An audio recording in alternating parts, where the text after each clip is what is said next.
السلام علیکم، کیسے ہیں آپ سب؟ امید ہے آپ سب خیریت سے ہوں گے۔ کیا آپ نے کبھی سوچا ہے کہ ہمارا دنیا میں آنے کا مقصد کیا ہے؟ کیا ہم صرف کھیل تماشے کرنے کے لیے آئے ہیں؟ عید میں اللہ تعالیٰ نے خود واضح طور پر فرمایا ہے نے جنات اور انسانوں کو صرف اپنی عبادت کے لیے پیدا کیا۔ سورۃ الازاریات آیت نمبر 56۔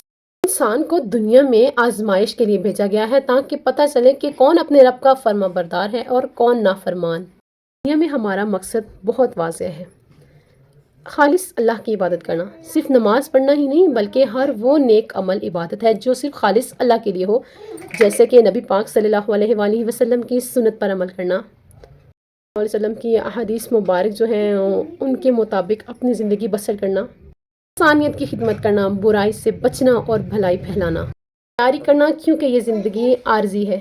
پھر یہ کہ ہم صرف اللہ کو راضی کریں، اللہ کی عبادت کریں تاکہ جنت کے اصل معنوں میں حقدار بنیں۔ اللہ خیر، اگر ویڈیو اچھی لگی ہو لائک کریں، کمنٹ کریں اور صدقہ جاریہ سمجھ کر شیئر کریں۔ دین کی بات پھیلانا بھی صدقہ جاریہ ہے۔